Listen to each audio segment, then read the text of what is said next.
এখানে ফ্রেঞ্চ ফ্রাইয়ের জন্য আলু সিদ্ধ দিয়েছি আমরা। আলুটা 4-5 মিনিট সিদ্ধ হবে। তারপরে আমরা আলুটাকে নামিয়ে নিব, সুন্দর করে মুছে ফেলবো। তারপরে আলুটা হয়ে যাবে, হয়ে গেছে। আমরা এখন চুলাটা বন্ধ করে দিব।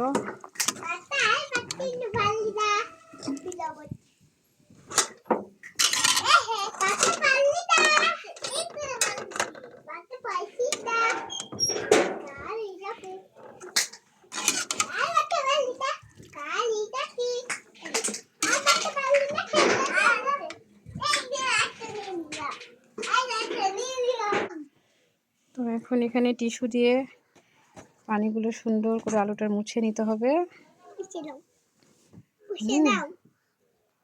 মুছে নিব।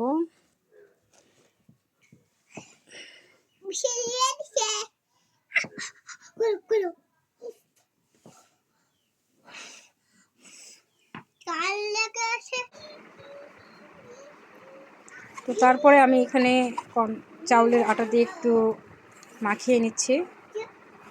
তারপরে আমি এটা তেলে ভাজবো। পরিশেষে এখানে আমরা ফ্রেঞ্চ ফ্রাই ভাজা শুরু করে দিয়েছি। এই যে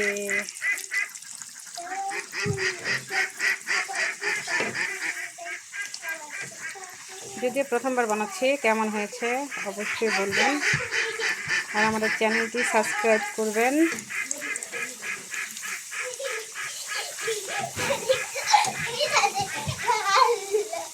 বাই।